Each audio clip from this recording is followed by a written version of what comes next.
Hello दोस्तों, नमस्कार। मेरा नाम है राशिद अली और मेरे चैनल का नाम है CS स्टडी BC।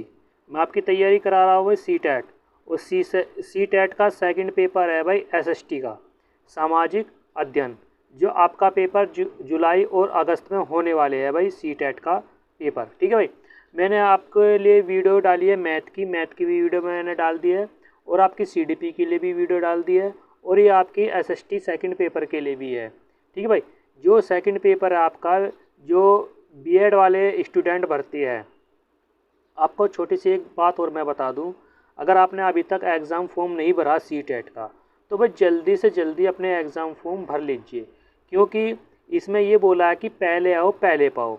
यानी कि जो भी बंदा, जो भी छात्र या छात्राएं अगर शुरू में आप अपने एग्ज़ाम फॉर्म भर लेते, जैसे मैं बता दूं, जैसे मेरठ ज़िला है तो ठीक है, ये यानी कि मेरठ क्षेत्र है, तो मेरठ क्षेत्र में लगभग 42,000 सीट थी और लगभग अब फ़िलहाल 5 से 7,000 सीट बच रही होगी। अगर एक दो दिन ही बच रहा है, अगर एक दो दिन का से पहले पहला आपने ये फॉर्म भर लिया तो आपको मेरठ ज़िला मिल जाएगा, नहीं तो मेरठ ज़िला आपको नहीं मिलने का। ऐसे ही दिल्ली के हालात है, दिल्ली भी जल्दी भर जाती है, जितने भी आपके नज़दीकी सेंटर पड़ते हैं वे जल्दी भर जाते हैं। अब क्या है, अगर ये मेरठ दिल्ली आपके जो नज़दीकी सेंटर है ये भर गए, नोएडा हो गया ये भर गया, तो आपको फिर बिहार या और दूसरे राज्य में जाना पड़ सकता है। ठीक, जाना पड़ेगा, क्योंकि फर्स्ट आओ फर्स्ट पाओ, यानी कि जो भी शुरू में पहले चॉइस में जब तक वे सेंटर फिल नहीं हो पाते, पूरे नहीं भर पाते, जब तक तो आपको सीट मिल जाएगी वहाँ से। अगर वे सेंटर फिल हो गए, उनकी सीट पूरी भर गई, तो फिर आपको सेंटर नहीं मिल पाने का, फिर दूसरी जगह सेंटर देखना पड़ेगा। तो इसलिए मैं आपको कह रहा हूँ, चाहे वो BTC वाले हो चाहे B.Ed वाले हो, अपना पेपर समय से भर लीजिए एग्ज़ाम फॉर्म ये। ठीक है, क्योंकि मेरिट में बहुत ही कम सीट बची हुई है। अगर यकीन नहीं आ रहा तो फॉर्म भर के देख लीजिए, क्योंकि अभी 3 दिन पहले 18,000 सीट शेष बच रही थी सिर्फ मेरिट की। अब 3 दिन में अब अंदाज़ा लगा सकते हो कितनी सीट भरी जा चुकी है और कितनी सीट शेष रह चुकी है। ठीक है, तो मैं आपसे ये अनुरोध कर रहा हूँ, क्योंकि मेरठ, दिल्ली और आपका नोएडा ये सेंटर बहुत ही जल्दी भरते हैं। ठीक है, क्योंकि आसपास के जितने भी क्षेत्र के वो होते ज़िले होते हैं, वे सभी इन क्षेत्रों में इन सेंटर पर भरते हैं। ठीक है भाई, तो मैं आपकी तैयारी करा रहा हूँ भाई, आपकी फर्स्ट पेपर की भी और सेकंड पेपर की भी। फर्स्ट पेपर में मैथ स्पेशल रहेगा आपके लिए, और आपकी मैं फर्स्ट पेपर की सभी वीडियो आएगी, CDP की भी, हिंदी की भी, EVS की भी, मैथ की भी। ठीक है, और इसी प्रकार आपकी सेकंड पेपर के लिए भी आएगी SST की। ठीक है भाई, तो स्टार्ट करते हैं आपका ज़्यादा समय ना लेते हुए। पहला क्वेश्चन है कि कदरिया महादेव मंदिर का निर्माण किस राजवंश के द्वारा, किस राजवंश के राजा, ठीक है भाई, किस राजवंश के राजा के द्वारा करवाया गया था, ठीक, या करवाया गया है। तो इसमें आपको बताना है वे कौन से राजवंश है। ऑप्शन ए चोल वंश द्वारा, ऑप्शन बी चंदेल वंश द्वारा, ऑप्शन सी राजपूतों द्वारा और ऑप्शन डी चालुक्य द्वारा। ठीक भाई, जो कदरिया महादेव मंदिर है, ठीक है भाई, ये आपके NCERT, जिस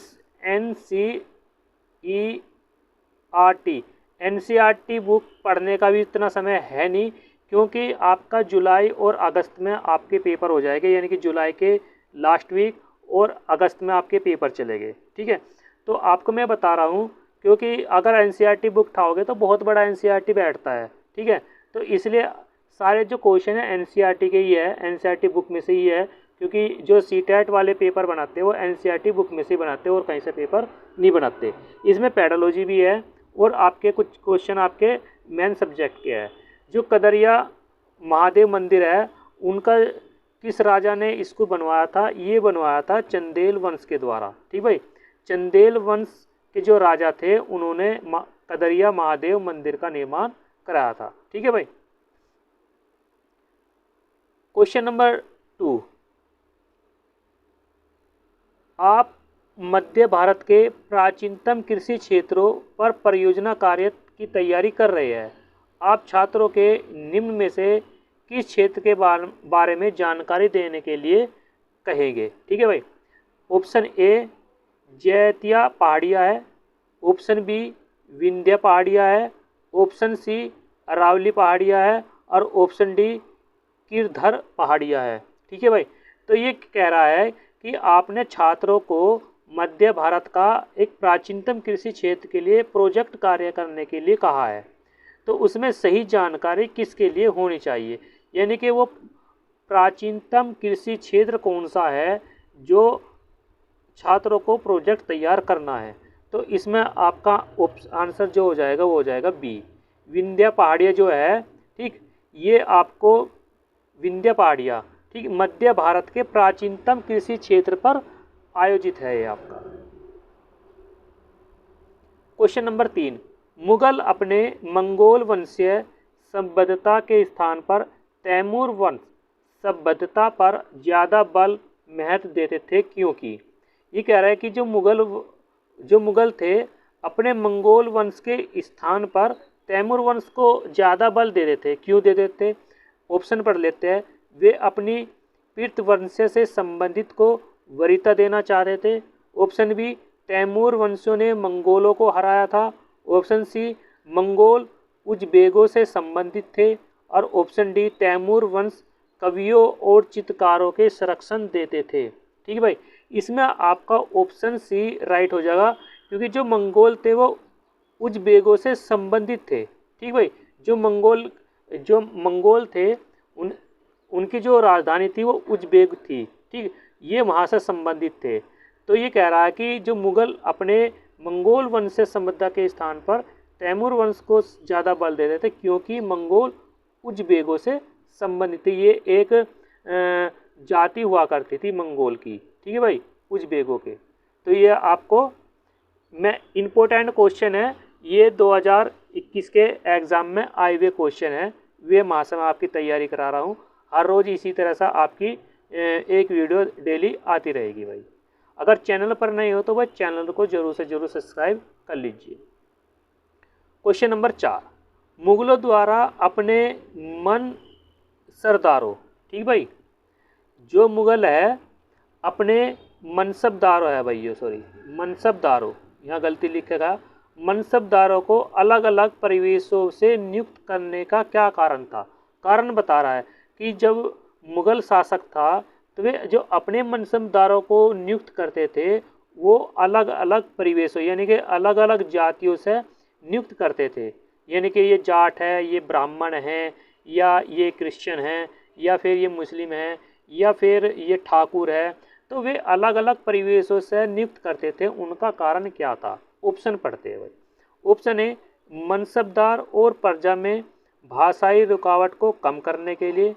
ऑप्शन बी जैसे जैसे साम्राज्य बढ़ा हुआ साम्राज्य के विभिन्न इलाकों से अभिजातीय वर्गों को सेवा से संयोजित करने के लिए। ऑप्शन सी विविध क्षेत्रों से लोगों से निष्ठा और सहयोग प्राप्त करना। और ऑप्शन डी सबको समाहित करने और सार्वभौमिक भाईचारे को बढ़ाने के लिए। ठीक भाई, क्वेश्चन नंबर 4 का जो आंसर हो जाएगा वो हो जाएगा आपका बी। जैसे जैसे साम्राज्य बढ़ेगा तो साम्राज्य के विभिन्न इलाकों से अभिजात्य वर्गों को सेवा से संयोजित करने के लिए अलग अलग मनसबदारों को नियुक्त किया करते थे। क्वेश्चन नंबर 5, निम्नलिखित में से कौन सा विषम जोड़ा दार्शनिक परंपरा संस्थापक है? ठीक भाई, तो इसमें से आपको बताना है कौन सा दार्शनिक परंपरा का संस्थापक है, कौन सा विषम जोड़ा है, कौन सा सही जोड़ा है। ऑप्शन ए वैश्विक कनाद, ऑप्शन बी न्याय गौतम, ऑप्शन सी योग पतंजलि और ऑप्शन डी वेदांत जैमिनी। ठीक भाई, क्वेश्चन नंबर 5 का आंसर हो जाएगा आपका डी वेदांत जैमिनी। ठीक है भाई, ये विषम जोड़ा है, बाकी सब एक से है। क्वेश्चन नंबर 6, महालवारी बंदोबस्त राजस्व इकट्ठा करने का दायित्व दिया जाता था, तो किसको दिया जाता था?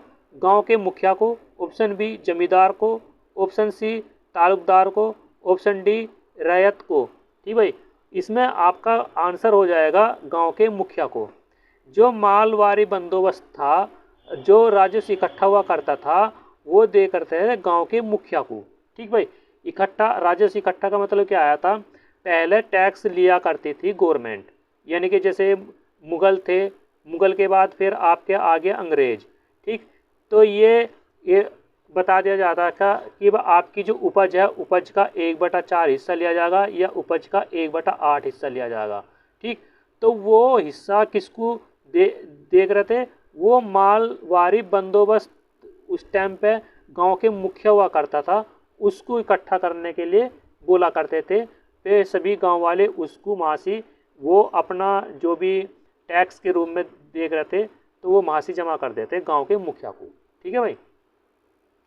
आज भी वो लिया जाता है, जैसे आपसी होती है भाई गांव में, जैसे रजवाए चलते हैं किसानों के लिए पानी की आपसी होती है, तो वो भी एक वो होता है, राजस्व इकट्ठा होता है, ठीक है भाई। क्वेश्चन नंबर 7, उस सामाजिक सुधार संगठन को चिन्हित करें जिसके द्वारा उपनिवेशिक शासन के दौरान जाति उन्मूलन पर मुख्य रूप से ध्यान दिया गया, ठीक है भाई। तो इनमें से आपकी कौन सी वो है भाई। क्वेश्चन नंबर 7 का ऑप्शन ए पढ़ लेते हैं, Asiatic Society, option B Bharat Dharma Mahamandal, option C सनातन धर्म सभा और ऑप्शन डी सिंह सभा।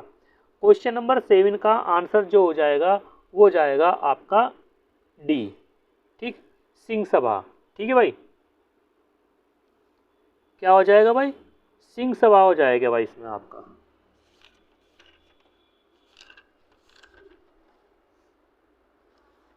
सिंह सभा हो जाएगा भाई इसमें आपका। अगर चैनल पर नए हो तो भाई चैनल को जरूर से जरूर सब्सक्राइब कर लीजिए। क्वेश्चन नंबर 8 बहुत इंपॉर्टेंट क्वेश्चन है। भारत का संविधान लागू किया गया था 26 जनवरी, ठीक है भाई। ये 2021 में आपका पेपर आया था सीबीटी मोड पर। भारत का जो संविधान लागू किया गया था वो कब किया गया था, 26 जनवरी।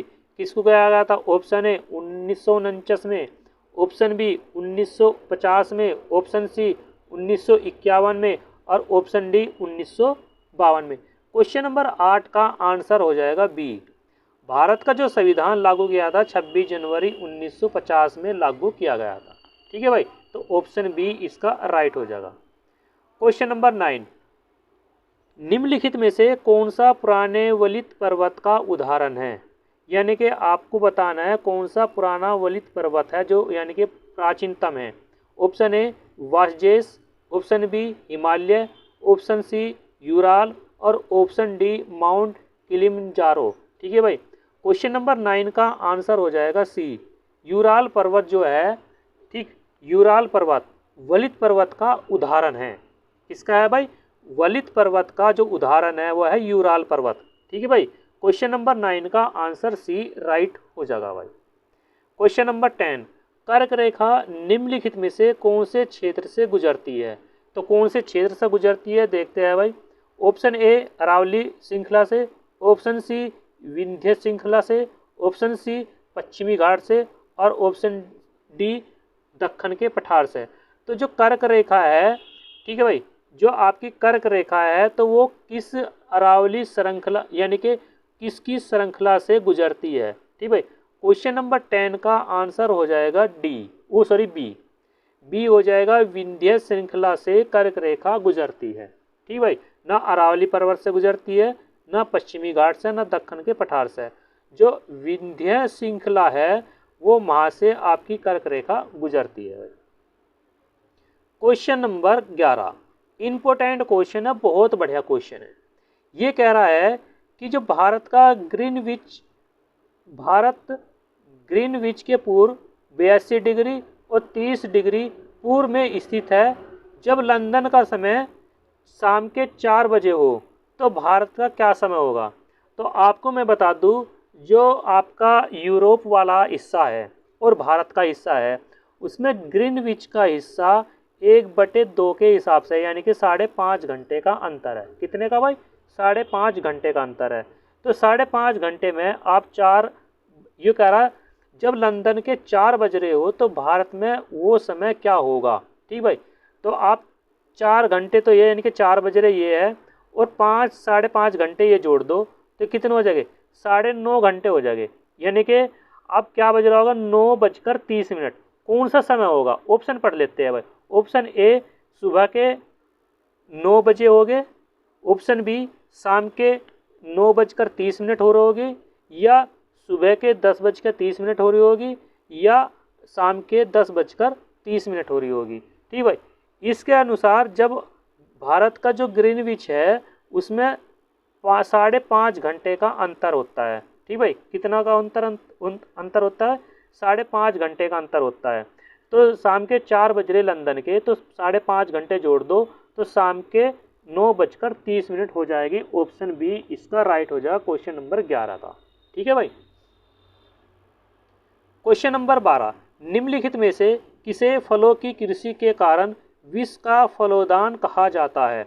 यानी कि वो कौन सा क्षेत्र है जो कृषि के फलोद्यान के रूप में जाना जाता है? ऑप्शन ए उष्णकटिबंधीय घास स्थल, ऑप्शन बी शंकुधारी वन, ऑप्शन सी भूमध्य सागरीय प्रदेश और ऑप्शन डी शीतोष्ण सदाबहार वन।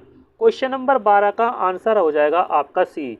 भूमध्य सागर जो प्रदेश होते हैं वो कृषि के महत्वपूर्ण इलाके से संबंधित रखते हैं जहाँ फलों का उत्पादन होता है। ऑप्शन सी बिल्कुल राइट हो जाएगा।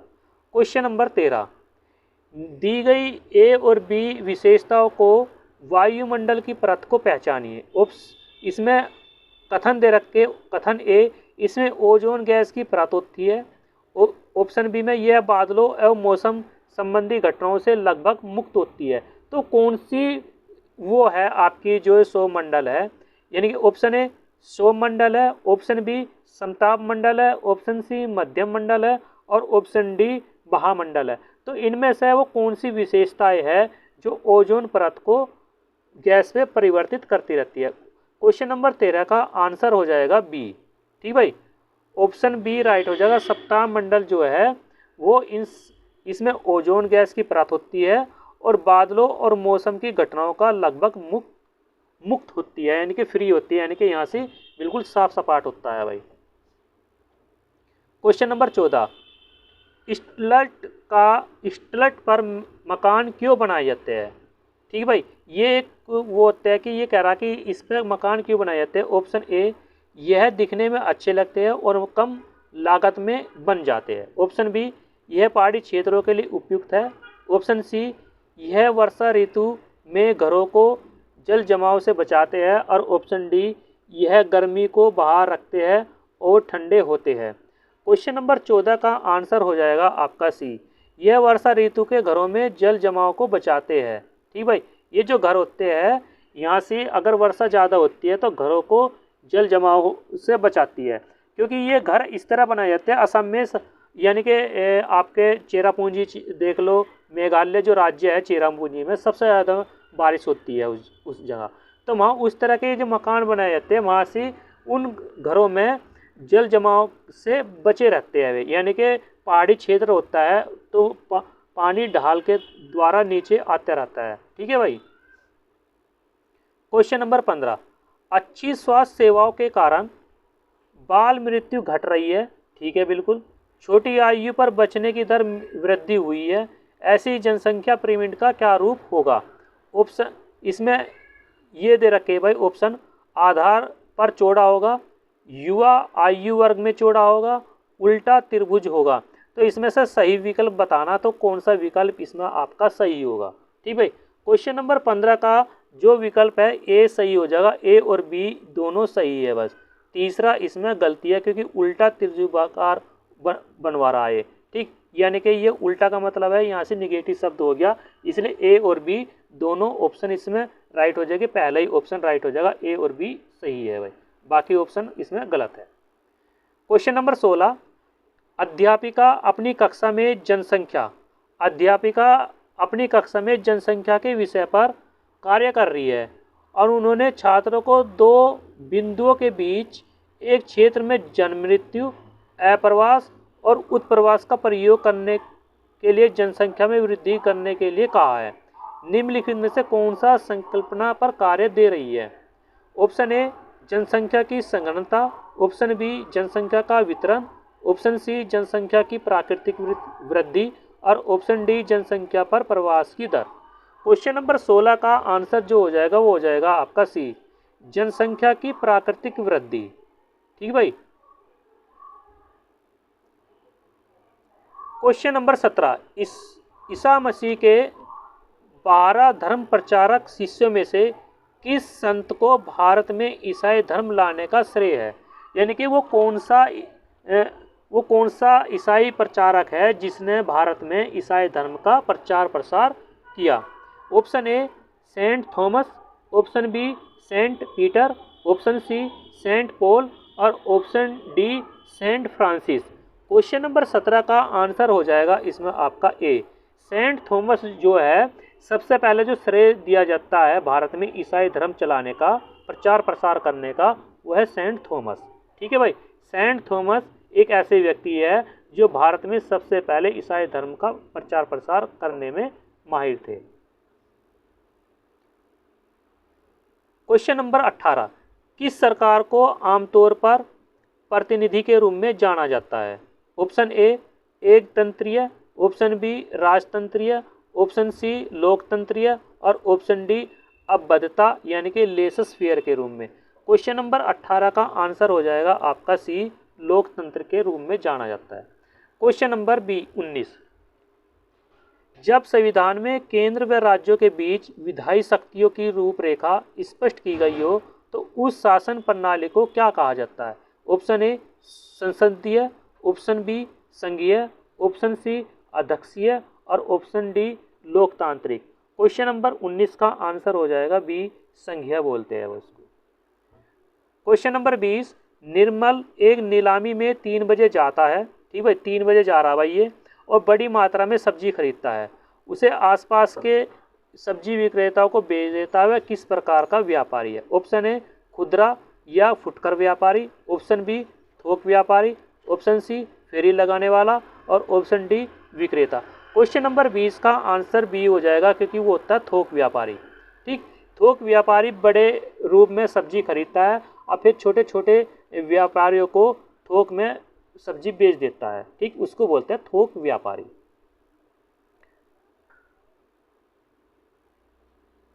क्वेश्चन नंबर 21, अध्यापक छात्रों को दादन व्यवस्था की व्याख्या करने के लिए कहता है, इनमें से कौन सी व्याख्या सही है?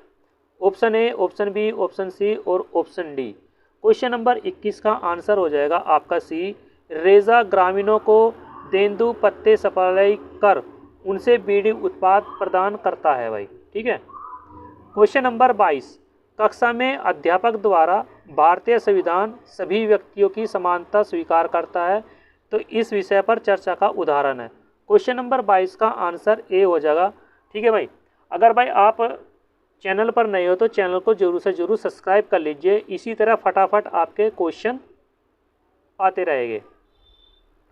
क्वेश्चन नंबर 23, 19वीं शताब्दी समाज सुधारक एक महिला है और कार्यकर्ता रमाबाई को पंडिता की उपाधि क्यों दी गई थी? क्वेश्चन नंबर 23 का जो आंसर है वो है आपका डी, वह संस्कृत पढ़ और लिख सकती थी इसलिए उसको पंडिता की उपाधि दी गई थी।